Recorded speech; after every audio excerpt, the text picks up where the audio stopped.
As always, I want to take a quick second to say hello to everyone and thank you for joining.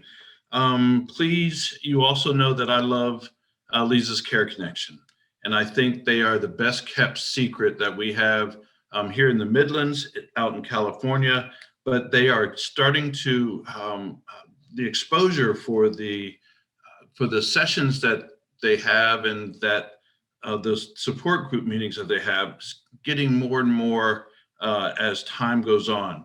Please, I charge you, I challenge you, and I ask you to please notify friends, family members, and individuals that you know that are going through this caregiving journey about Lisa's, and turn them on to their calendar of events so they can see what's going on and possibly end up getting some good information that might help. As you know, we are doing a session on sensitive situations. And as Keena mentioned, definitely when it comes down to it, advanced care planning it can be very sensitive, especially if we get to the point where we're in crisis mode. So I do thank you all for coming. As always, this is an interactive session, so feel free to ask questions, to give input. We learn from each other. We are not here to have a lecturer. I think of myself as a facilitator, and I just want to make sure you all know that you're set to unmute yourself and to participate as you see fit. So please do. So would anybody, and speaking of participating, I'm going to give you an opportunity to do so now. All of us are experiencing or have experienced some form of this journey of caregiving, whether it's been for someone with dementia, whether it's been with someone with cancer or with ALS, whatever the disease process or diagnosis happened to be, we've all experienced some form of caregiving. And in that journey, we do run into experiences where we wish that we had thought of something ahead of time before we were in the midst of the journey or on that path. So would anybody care to share something that they would consider as advanced care planning? Just throw it out there and we'll just list it and we'll kind of go from there. Get a lawyer. Getting a lawyer. Yes, an attorney is a huge part of that. Thank you, Bill, and hello. Hi. What else might be some pre-planning that we can do to make life easier for us as the years go on? Let me just say an elder lawyer too, if anybody else is listening. Elder law, correct. And you want to get all the different, what am I trying to say? All the different things that you need, all the paperwork, because if the person can no longer sign their own name and or comprehend what they're listening to, then you got to go through a judge to try to get control. So that's really important to do that prior to any real serious part of the dementia programs. Yes, sir. And we'll definitely talk about that here in just a little bit. Thank you, sir. Does anybody have that little heart on their license, on their driver's license, signifying that they are an organ donor? Being an organ donor can be part of the advanced care planning. Now, mind you, in a case like that, that is actually looking to care for another individual. However, that is a form of advanced care planning. Yeah, I've got it. Yes, sir. Yeah, I've got it. Some of us may, Johnsy, were you going to? Yes, I do. Yes, ma'am. Some of us might have gone to talk with somebody, our insurance agent, or maybe our financial planner, and talked about a long-term care policy. where we have that extra rider in our insurance policy that is setting aside monies for possible payments of a facility of some sort if needed, or for in-home care. Yep. Has anybody, once you've gone to the hospital, have you ever, I'm a cardiac patient, as many of you know, and in the many times that I've ended up in the hospital for one issue or another, one of the things you have to fill out is that HIPAA form. And a lot of people think HIPAA is to, so people cannot just call the hospital and get information about you. The last thing we want is for our healthcare information to be out there in the world. But think of it this way, that HIPAA form's not only for your protection, but how about it's to help you identify those individuals who might be able to help you in the long run if they knew your situation, if they had access to that information. For example, of course, I have my wife down on the HIPAA form whenever I'm in the hospital so that she's able to talk with the nurses and the doctor and get that information. But I have a sister who's a registered nurse.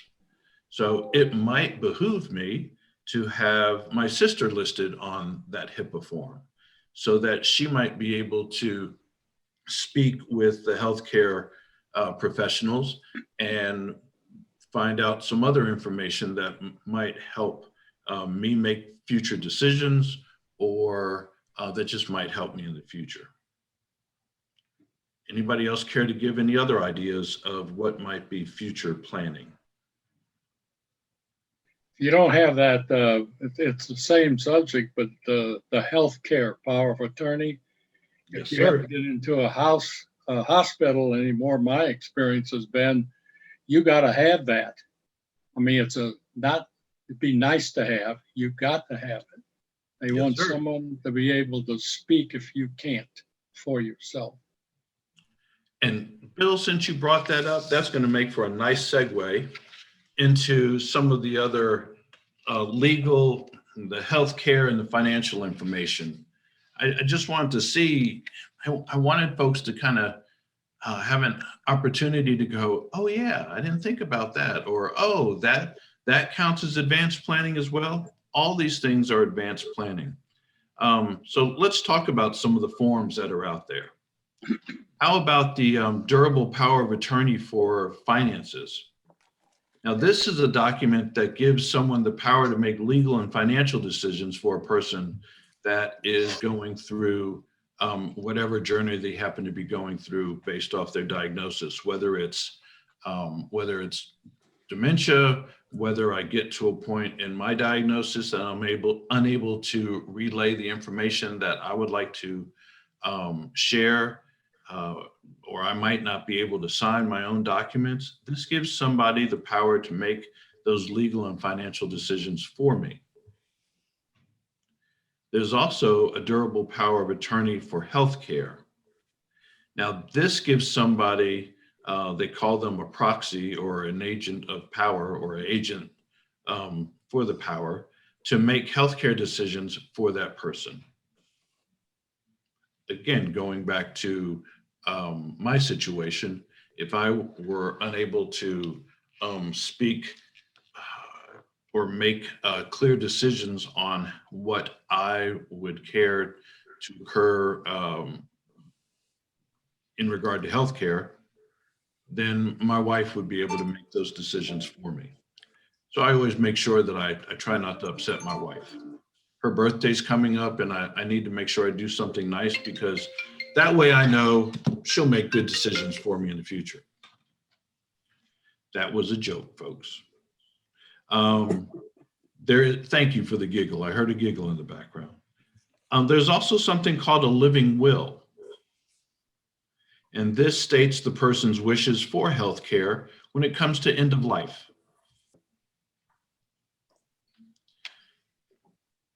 Has anybody heard of a DNR, or do not resuscitate? Yes, I have. Yes. Hey, Several Deborah. have. Hi there. Hey, Ms. Kay, thank you. Would someone care to share with their thoughts of a DNR, what it does or what its purpose is? I'll be glad to. Yes, ma'am. With the first time it was brought up to me, my husband was in the hospital and they asked me, and he had, I wasn't sure to what level we were on, but anyway, the doctor said, if something happens, do you want to code it? And I said, well, of course, and so that's what went on the chart. And afterwards, it made me start thinking. And we talked to his cardiologist. And I said, is there any reason we wouldn't want him to? I mean, he's walking and talking. So if he goes in the hospital, why wouldn't we? And he explained with all the issues that's going on, physically, if they were to code him and he survived, he may be in a lot worse shape afterwards. And that would be a horrible recovery to come back from. And the way I understand it, it's supposed to come in play if your heart stops beating and your lungs stop breathing. It's not supposed to come into play for any other kind of treatments and testing. And so unfortunately, I've run into a few issues. We do have one now for him. After talking to our geriatrician and the cardiologist, we decided, yes, it might be best. And what I understand is if we ever call EMS, if we don't give that to them and he needs something, they're going to do CPR on the way to the hospital, or when he gets to the hospital, they will do it. So we have to have that form in the hands of the EMS. The concern I've got is some people hear DNR and they think it means don't do anything. Correct. And so you really have to be available to advocate for them, because I've heard of one story where the father was dying, hospice was there, and they wouldn't give oxygen. And oxygen is a comfort treatment. It's not a life-saving treatment. And I was in the ER once, and these residents were even approaching me, and they didn't really know how to say it yet. And I realized what they were asking me. And I said, are you asking, does he have a DNR?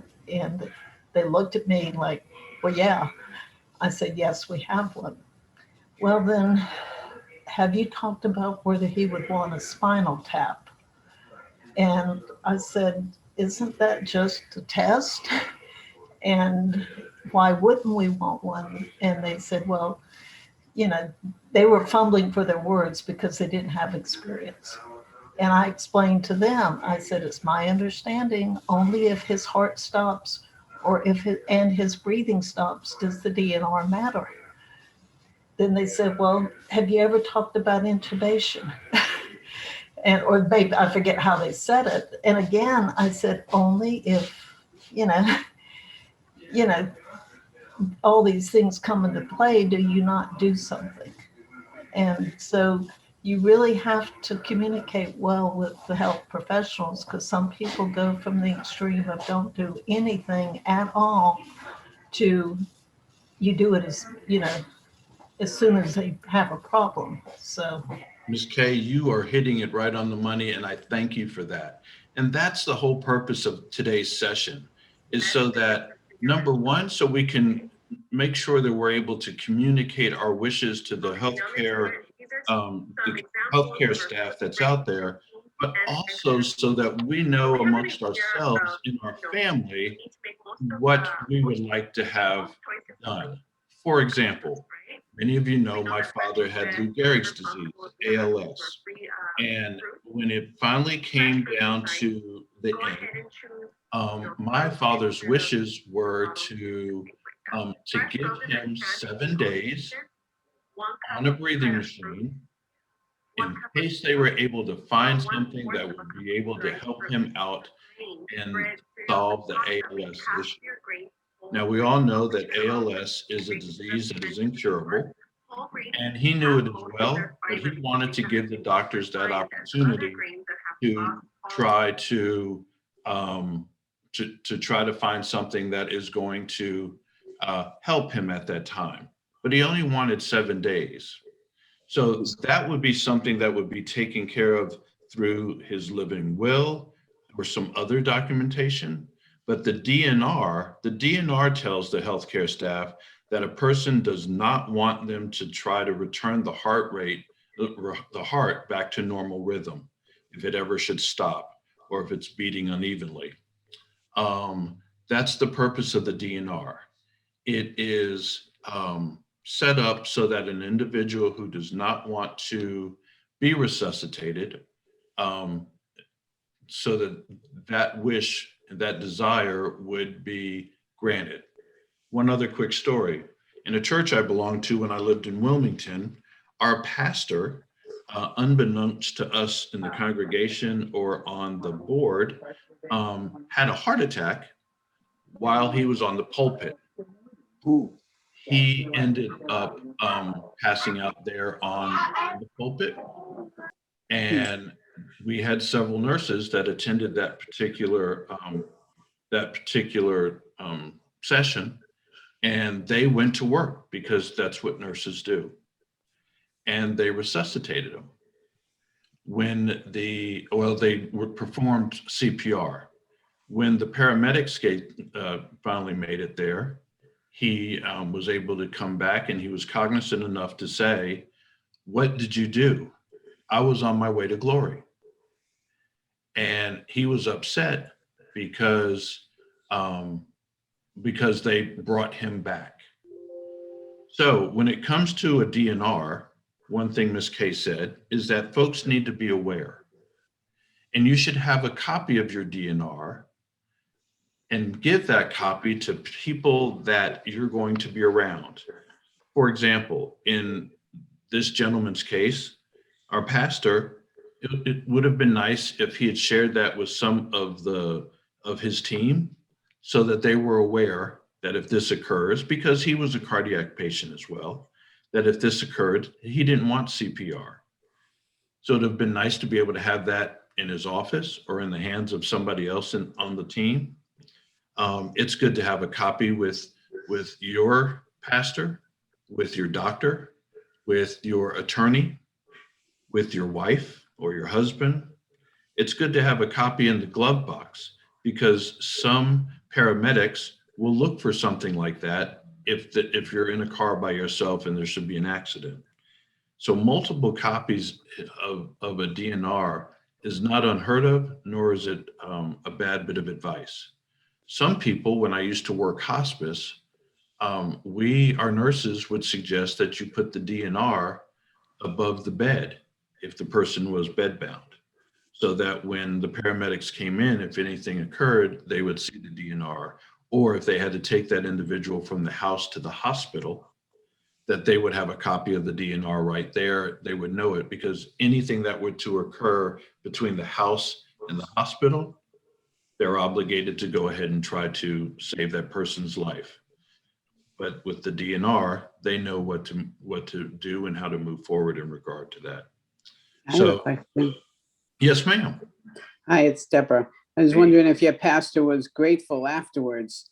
I mean, I know he said what you made the statement that he said that, but did he live the rest of his days saying, why did this happen? I wish I wasn't dead. Or was he happy that he was alive? He And was just- happy that he was able to continue serving here on earth. However, for those of us that knew him closely, he was a little bitter. Oh, wow. Mhm. He wanted to go home. He wanted to go home. He wanted to be with the Lord, and not necessarily still be here to serve. He thought that the Lord was calling him home at that moment. Oh, I see. Mhm. I think Daryl, the important thing, Okay. I see that Ms. Kay, Bill, and Miss Elena wish to say something. We're going to start with Ms. Kay, and then we'll go to Bill, then we'll go Elena. That's the order I saw it come through. for me, the important thing was the realization is the DNR does not come into place until you officially have died. And, before I had the idea it's kind of helping you live, but understanding that the DNR, like you said, with the pastor is actually bringing him back from death officially is the thing you need to understand. And for younger people and healthy people, you definitely want that. You know, Mhm. you've got so many issues going on, you know. I mean, because I've even already begun to think, is it time for me to have one? And I don't really have any real health issues, but I have considered the fact that if I had major issues like that, then my children would be taking care of me and my husband. So if I die, maybe I should not be brought back, you know, to double the burden, you know. You bring up a very good point. This is to have a DNR or to be a full code is a very, very personal Mhm. decision. Right.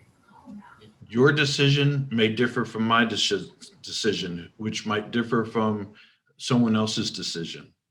My mother was 90 and had CHF, congestive heart failure, COPD, so she had lung issues, and she ended up cancer after all those years finally caught up to her. Her smoking caught up to her. And of course, there was some dementia in there as well. And we spoke to my mother ahead of time and said, Mom, would you like to be a DNR? And she asked what it was, and it was explained to her. And she said, no, I want you to do everything possible to bring me back. And now my mom, she was about 5'3" in her strong days. And after everything occurred, she was about 4'11", 4'10". She was all of 86 pounds, and that's soaking wet with a wet towel around her after she came out of the tub. And we explained to her, Mom, how would you like somebody my size, and I'm a good 230, giving you chest compressions? And you saw my mom's face go, ooh, because she realized there's probably going to be some broken bones involved.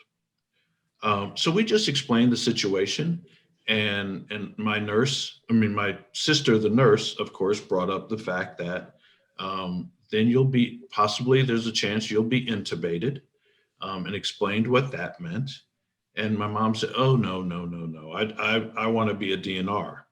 Well, about 3 weeks after she talked with her doctor and had it issued and signed, she changed her mind, because she wanted everything done to keep her alive, even at 90.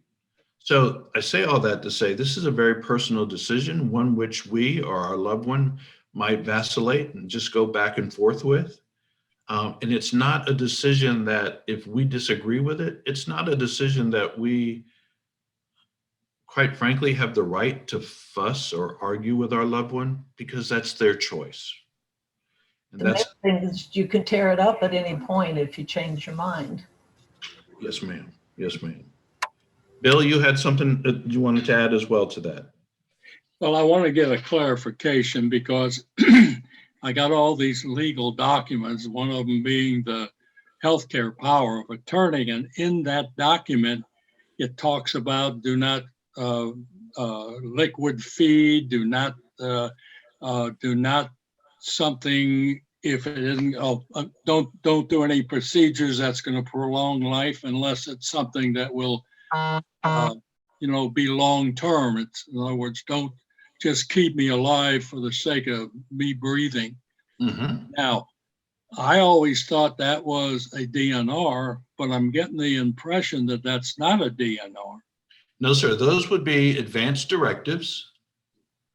The DNR is, some people nickname it the goldenrod. It is a gold colored sheet of paper, in most cases, or in a lot of cases, that is given as a doctor's order, so that it is signed, and it is set up, as mentioned, for a person who does not want an individual to try to return the heart rate back to normal rhythm. Advanced directives, or what is inside of many healthcare power of attorneys, do go further to state I don't want artificial nutrition. I don't want to be artificially hydrated. I do not wish to, I mean, some of them even go so far to go into organ donation. I do not wish to donate my organs. You start getting more specific. We talked about my father earlier. My father wanted to be kept alive for 7 days. 7 days. That's an advance directive. So there's definitely a difference. One with the advanced directives. There's also, in time permitting, we'll talk about something called a MOST form, or a MOLST, MOLST, or POLST, POLST. We'll talk about those forms as well, which goes into it even further to identify what or what you do not want to have in regard to trying to prolong life. So we'll talk about that here in a minute. Miss What Elena? is the, Oh, sorry. what Go is ahead. what is the process for getting a DNR? What steps do you have to take? Just talk to your doctor. The doctor is where you start? Okay. Yes, sir. Just talk to your Thank you. doctor. But once you get the DNR, make copies. Make copies and give them to the people that are closest to you. Because at time of crisis, you know, when everything started going on with my mom, the 3 of the 4 children that were there, we didn't necessarily immediately think of, oh, where's her DNR? So this way you have advocates during time of crisis, be it your pastor, be it your physician, be it your whomever. Some people would get the DNR and stick it in the safe deposit box. Well, that doesn't help if your loved one is at home and going to the hospital and something occurs in between home and hospital. The paramedics are not financially, they are medically obligated to try to save the life of the individual going from one point to the other, even though the pastor doesn't want that to occur. So it's important for people to know your wishes. Thank Can I you, sir. clarify one quick thing? You said, you made a comment that it is a doctor's order. It has to be requested by you or agreed with you. So Correct. that's like some doctor's orders, you're expected to follow through. So, but this, like you said, the doctor writes the order, but you have to sign it before it's valid. Correct. So, yeah. Correct. Thank you. Miss Elena. One thing that I wanted to bring up is my mother was in the hospital one time, and I happened to be at the nurse's station going to ask a question and look, sort of row of charts behind, and there was a DNR on her chart, which she had never done. So I just recommend to people that when your loved one is admitted, or at some point, especially if they're there for any length of time, just double check to see whether the DNR that you want is there, or if there's one that's accidentally. They said, oh, well, the doctor said it. I went across the street, doctor happened to, office was across the street, and he was livid because he never put that in, and nobody ever knew where it came from. And what it was, it probably was someone else's DNR was placed on her chart. Now, whether they would have, in this particular hospital, they had it on the spine of the binder so that it was easily seen. Probably if anybody had gone in to the chart, they would have seen there was not one in there, but in the midst of confusion, who knows what would have happened. Very good point. We are our loved ones' advocate. And you have the right, provided you're on that HIPAA form, and especially if you're the power of attorney, to take a look at what's going on in their chart to make sure things are correct. Because you'd hate for something like Miss Elena was just talking about to occur. John C., I'm going to ask you, if you don't mind me putting you on the spot. Having worked in a hospital setting, is there anything you'd like to add in regard to that part of the conversation? I think it's important if those documents are in place that you come to the hospital with copies of those documents. One thing I've said to families in the past is one of the best things you can do for yourself, because it's hard to think in the middle of a crisis, is to put a copy of those documents in your glove compartment so that if you get called to the emergency room because your loved one is there, you walk in and you're prepared. Thank you. Thank you. And And I had something, well, I think it said Miss Elena said, a similar opposite end happened to a friend of mine. Her mother, she got a call, her mother was being taken from the nursing home to the hospital, and they had a DNR. Well, when she got to the hospital, the DNR was not sitting with the EMS, and her mother was hooked up to all kind of machines, have to be revived. Mhm. So, yeah, you definitely have to speak up, even if it's in place, either because of rushing or just carelessness. They don't always see it. If nothing else, please take away these 6 words. We are our loved one's advocate. And that means to speak up and to have that paperwork and to relay that information. Now, if you turn around and say on the way, as a person's going to the hospital, well, my mother's a DNR, they're going to ask, do you have paperwork? And you say no, then they're going to have to follow through with trying to save that person's life or to resuscitate them. That doesn't mean to turn around and start arguing with them, because you don't want to delay treatment of that individual.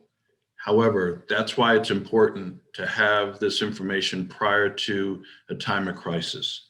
John C. brought up a good point about having the documents in an envelope in your glove box of your car. Because even during time of crisis, so you rush in behind the paramedics beside your loved one as they're going into the ER, and they ask, do you have a DNR, or do they have a DNR, or whatever paperwork they might ask for? And you say, no, but yet you forgot to bring it in with you from the glove box, but it's still there. So all you have to do is go on back out to the car. It's there. You bring it in, and then you have what you need. It's a lot easier to do that than it is to run back to the house or go to the safe deposit box or wherever else you might have thought to put it where it was safe. So we're going to go on with a few other documents that are important to have, because we're talking about planning ahead.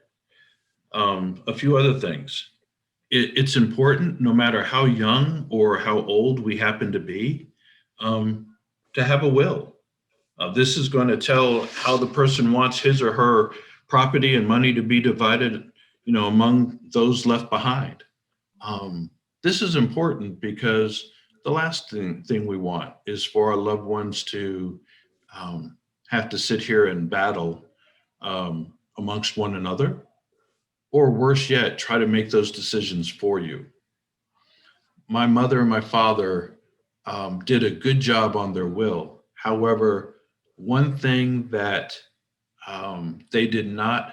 my mother did not place in her will was what to do with her engagement ring, with her diamond ring. And so after Mom passed, the question was, do you wish for her to have this and be buried in it? And then one sister, there's 4 of us, one sister, the nurse said, no, she doesn't need to be buried in it. And my sister, the pastor, said, yes, bury her in it. I thought, at this point, I'm the youngest of all of them, so I'm the baby. The last thing on my mind was to care about what they did with that ring.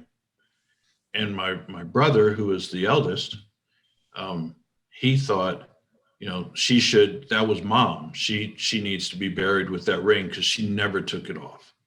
She had a fit when one day my dad said, let's have the jeweler clean it and appraise it. No. So it went back and forth, back and forth. I removed myself from that conversation because that was something I didn't want to have to deal with during that time. And the decision was finally made amongst my siblings that mom would not be buried in it, and that they would give that ring to me for safekeeping for my daughter, so that when she was married, she would have my mom's ring. Well, in my eyes, my daughter wouldn't be the one to give it to. It would be to my son, because whoever my daughter ends up betrothed to, they would probably want to give a ring to my daughter, maybe even their mother's ring to my daughter. If it were up to me, it should have been given to my son so he can give that to his fiance in the future. But again, communication is key when we're talking about advanced planning. So please, please document it, even if it's down to the smallest little thing. My mom played the piano. She loved playing the piano. I loved sitting beside her as a child and listening to her sing. And she made sure in her will to state that I was to get her piano. And there was a piece of music, a song by the name of He, that I loved to hear her sing. And it was a way to calm me even as an adult. And she wanted to make sure that the sheet music that she played from, although taped up and browned with age, was given to me upon her passing. And she also had signed it for me and wrote a little note on it, which I didn't know. So that was important to her. So it was communicated in the will. So it doesn't matter what it's about, make sure you communicate it.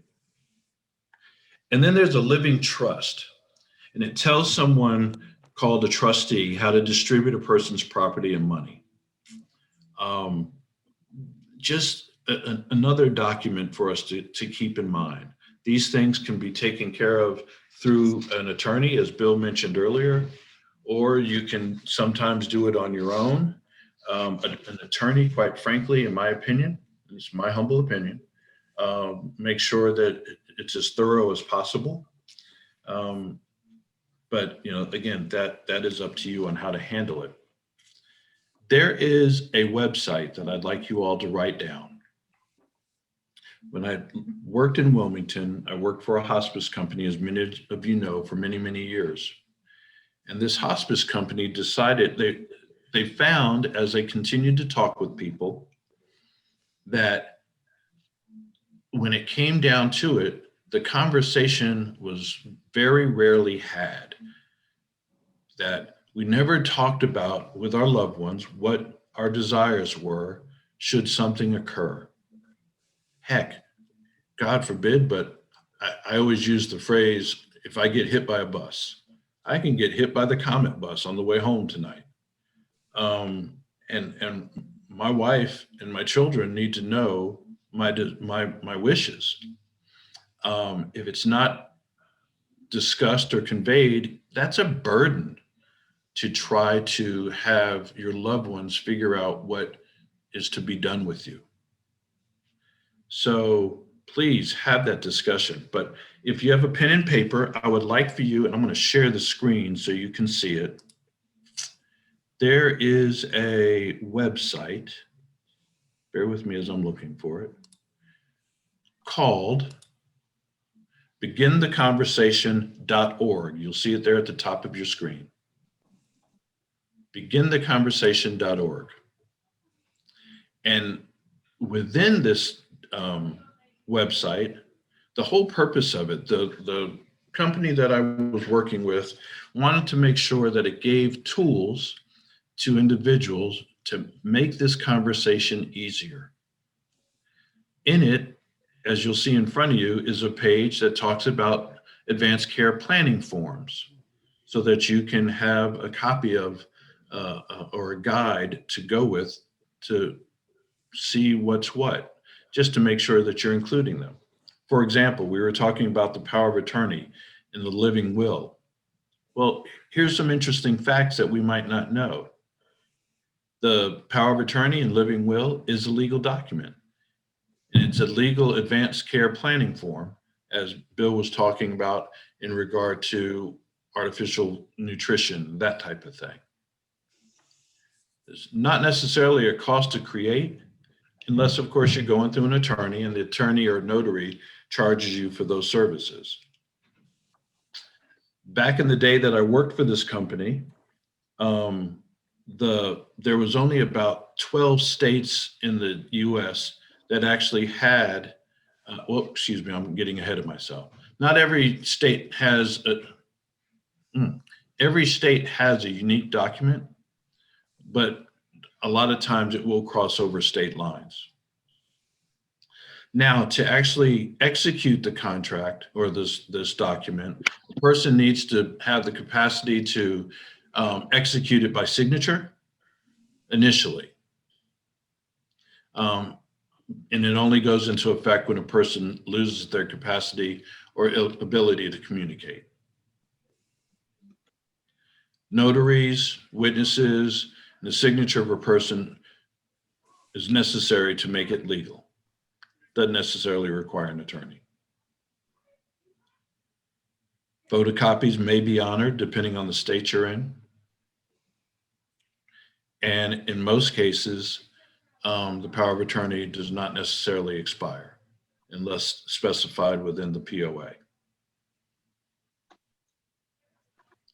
There's also something, this is what I was referring to earlier, that years ago, only about 12 states had a most form or some form of this.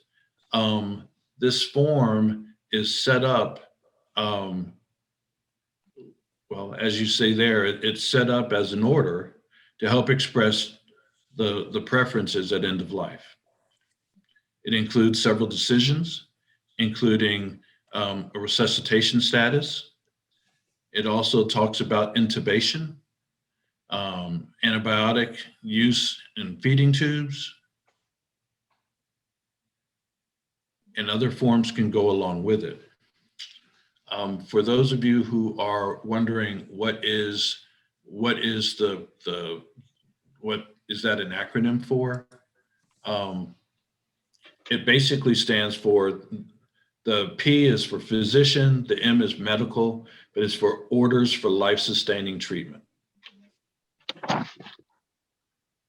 In North Carolina, it's called a most form, where it's just a medical order on scope of treatment. But this is an important document that can be included. And South Carolina adopted this document in 2019, if I'm not mistaken. It is a medical document. It's signed by your healthcare provider and also by you or your representative. It does not require witnesses or a notary. It addresses CPR status.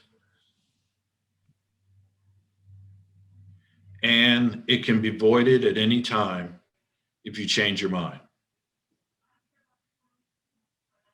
Now, because these things are can be updated at any time, I always suggested that you cross through the form and you initial it, so that, and you make copies of it, so that you don't have an old document just laying around and the wrong document comes into play at time of crisis.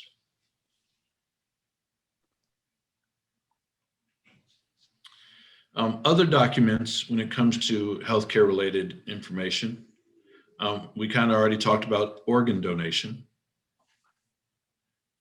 or donating your remains. We had a gentleman here at Colonial Gardens who passed on, and his desire, and we had the paperwork stating it, was to donate his body to MUSC so they can study a little bit more about Alzheimer's disease and see how it affected the body as a whole, and hopefully help end this dreaded disease.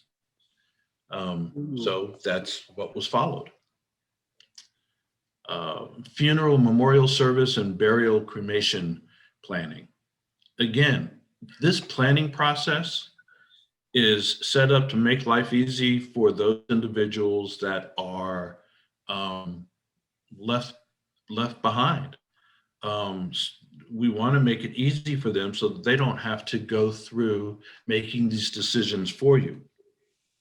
Personally, I want to be cremated, and then I'd like my ashes taken to Wrightsville Beach in North Carolina and sprinkled off Johnny Mercer's pier. I've had a lot of time at that beach and a lot of time at that pier when it was wooden, before it was destroyed by the hurricane, and before it was rebuilt as concrete. So that's my desire. My wife knows that. I shared that one day with my mother before her passing, and she said, "No, baby, we're not going to cremate you. We're going to bury you next to me and your father." And I said, "Mom, I thank you for that, but I'd like to be cremated and sprinkled off into the ocean." "Oh, baby, I can't do that."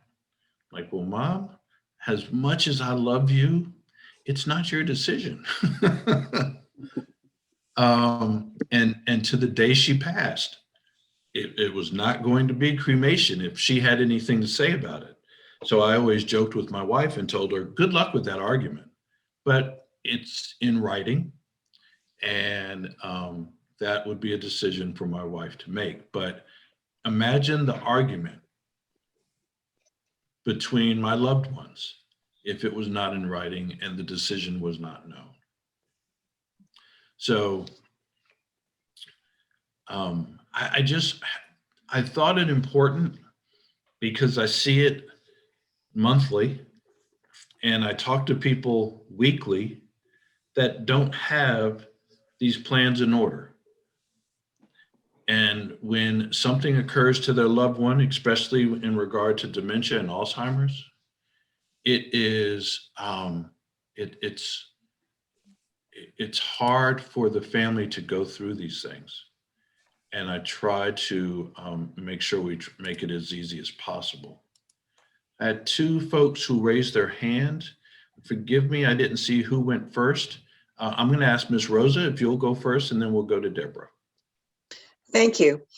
Can you speak to the form called 5 Wishes? Because that's what my mother has. Yes, ma'am. That was my question. That's something. I have it right in front of me also. Great minds think alike. Yeah. That document is by far, to me, one of the greatest documents you can ever run into. It is something that you can access through Lisa's Care Connection. Many social workers have access to it, and if not, they can get their hands on it. It is a form of an advanced directive, which speaks to artificial nutrition or any other care plan, if you will, that you would have followed if you're unable to speak your desires. It puts it in plain, simple English language. It is in booklet form, 8 by 11 booklet form. And for the most part, it is fairly straightforward. John, see anything else you'd like to add on that? Again, having worked in the hospital setting? No, I think I'm okay with, you're just a great speaker. You cover all your bases. Oh, bless your heart. I didn't realize that she had it until I took over her care and I found it. Excellent. And I mean, she was very detailed, very systematic in how she did it. And she had it notarized. So she really went through great lengths to have that done. She also has the healthcare power of attorney. I didn't realize she had done all this. So I was just really amazed. But I really appreciate that she's done that. Yes. Because it will eliminate a lot of questions or, the what ifs. I actually ordered a form for myself, and Excellent. I'm getting ready to start filling it out myself. That is probably the greatest, and this is my opinion, that is, Ms. Rosa, the greatest gift you can leave your family members. Yeah. Because it saves that argument. Yeah. It just it helps them. Now, here's the thing: out of all these documents we discussed today, and Miss Elena, I see that you've raised your hand as well. Out of all these documents we've discussed today, and the ones that I haven't even gone over today that you might already have in play, there is a 6-letter word that I want you to remember, and that's review. Because as mentioned earlier, my mother vacillated between DNR, not a DNR, DNR, not a DNR. We actually went back and forth literally 3 times on that decision with her. But review with your loved one at different stages, or review with your family if it's about you. Do it now after you've created the document. Wait a few years, review it again, especially if you have a will and you have an executor. Review it with them so that everybody's still on the same page, because we're human.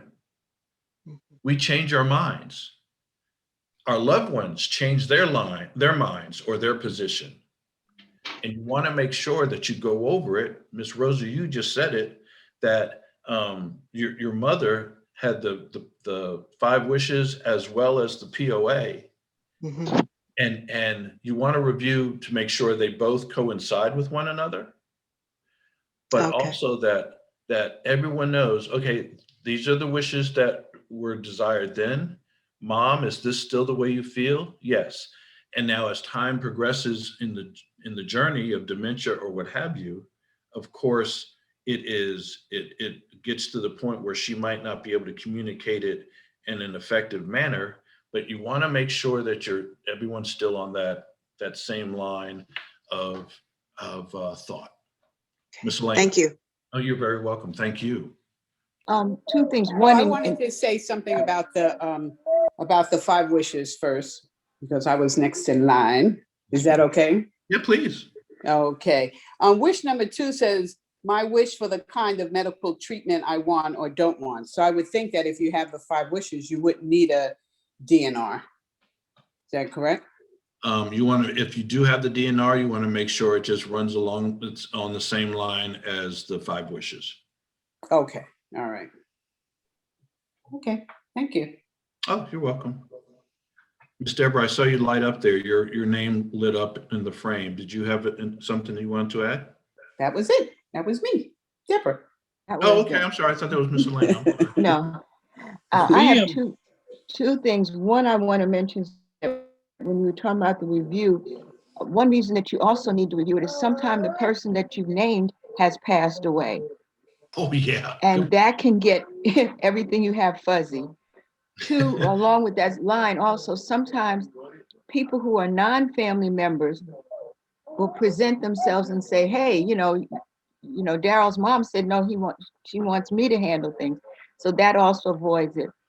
And then the third thing is that you have to make sure that with all these documents, and we're talking about everything from medical care, if your loved one passes away, you have to make sure that in your area, you have the authority to implement what they want for their services, especially if they have it laid out in the will.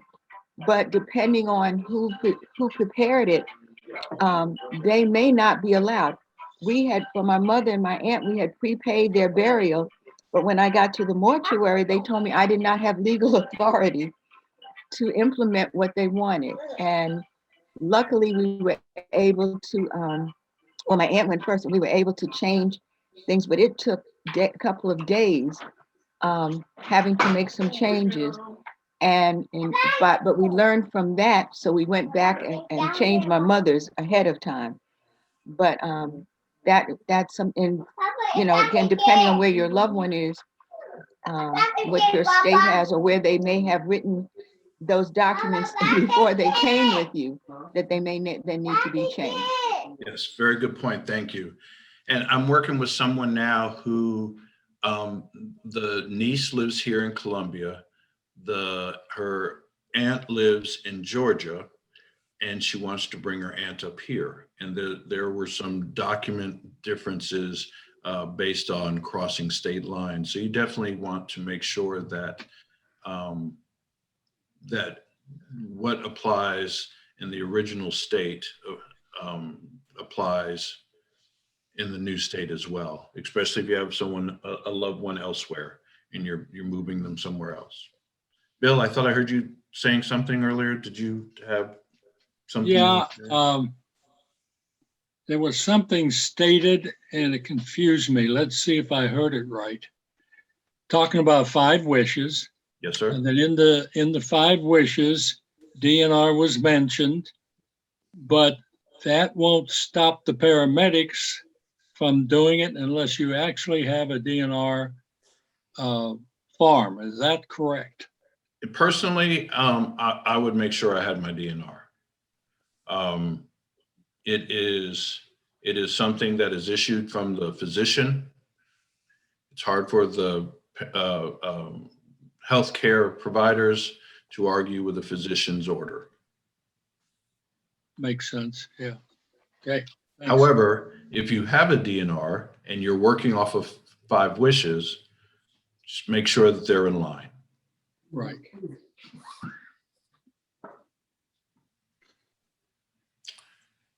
So we've gone over a lot. I hope you found this informative and helpful. Very much. It is definitely a lot of information. If you wanted to go and take a look at that website again for more information on this whole beginning the conversation piece, it is begintheconversation.org. I'm not advocating that company, and I'm not getting any kickback and all that other legal mumbo jumbo. But I just believe it's very important for us to have that conversation, to speak with our loved ones, so everyone knows what's on our mind in regard to our care. And if you're caring for mom, then it's good just to converse with other folks in the family, so that to let them know this is what mom said. It states it here in all this paperwork.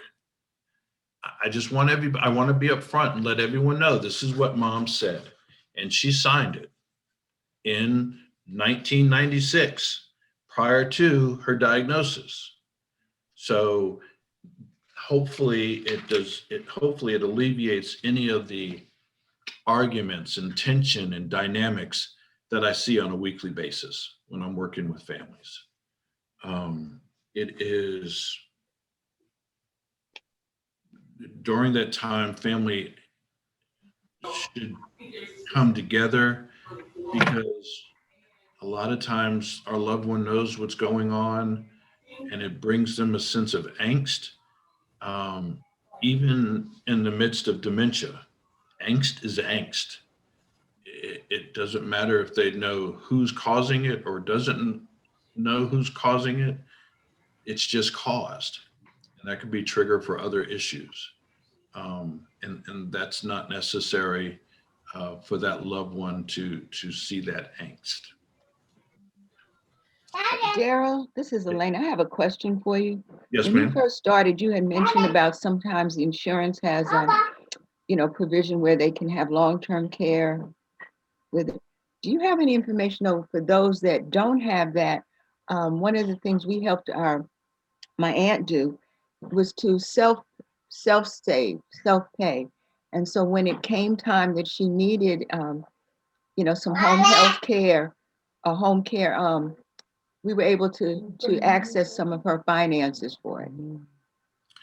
I would suggest in the case of that, Miss Elena, that you speak with your insurance agent or your financial advisor who works with, or your attorney that works with that on